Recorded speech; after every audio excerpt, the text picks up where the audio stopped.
ଡକ୍ଟରମାନଙ୍କର doctor, ବୈଦ୍ୟମାନଙ୍କର ବୈଦ୍ୟ ପ୍ରଭୁ ଅଟନ୍ତି। ଆଉ ସେଟା ପାଇଁ ଡକ୍ଟରମାନେ ଫାଷ୍ଟ ପ୍ରାର୍ଥନା କରିବେ।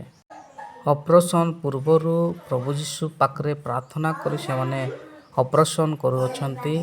ଆଉ ପ୍ରଭୁକୁ ବହୁତ ମାତ୍ରାରେ ସେମାନେ ଭରସା ବିଶ୍ୱାସ କରି ପ୍ରଭୁଙ୍କ ନିକଟରେ ନିବେଦନ ପ୍ରାର୍ଥନା କରୁଅଛନ୍ତି ଯେ ବ୍ୟକ୍ତିକୁ ପ୍ରଭୁ ତମେ ସୁରକ୍ଷା ଦିଅ, ରକ୍ଷା ତାକୁ ତମେ ପ୍ରଭୁ ସୁସ୍ଥତା ପ୍ରଦାନ କର, ତାର ଅପରେସନରେ ପ୍ରଭୁ ତମେ ସକ୍ସେସଫୁଲ କର ବୋଲି ପ୍ରାର୍ଥନା କରୁଅଛନ୍ତି।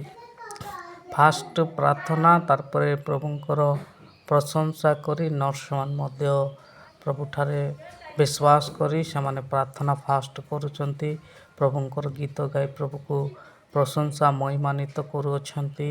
ଏ ଭିଡ଼ିଓକୁ ଦେଖନ୍ତୁ ଆଉ ବହୁତ ମାତ୍ରାରେ ଲାଇକ୍ ଆଣ୍ଡ ସେୟାର କରନ୍ତୁ ଆଉ ସମସ୍ତଙ୍କ ପାଖରେ ଏ ଭିଡ଼ିଓକୁ ସେୟାର କରନ୍ତୁ।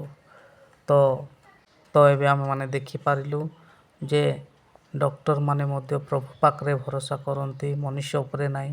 ମନୁଷ୍ୟ ଚାହିଁଲେ କିଛି କରିପାରେ ନାହିଁ, ଆଉ ସୃଷ୍ଟିକର୍ତ୍ତା ଚାହିଁଲେ ସବୁ କିଛି କରିପାରନ୍ତି। ମୃତ୍ୟୁକୁ ମଧ୍ୟ ତାଙ୍କେ ଜୀବିତ କରିପାରନ୍ତି।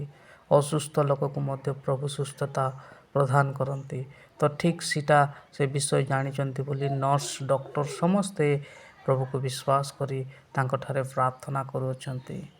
ଏଇଟା ମୁଁ 100% ଗ୍ୟାରେଣ୍ଟି ଦେବି ଯେ ପ୍ରଭୁ ଯୀଶୁ ହିଁ ସୃଷ୍ଟିକର୍ତ୍ତା ଅଟନ୍ତି।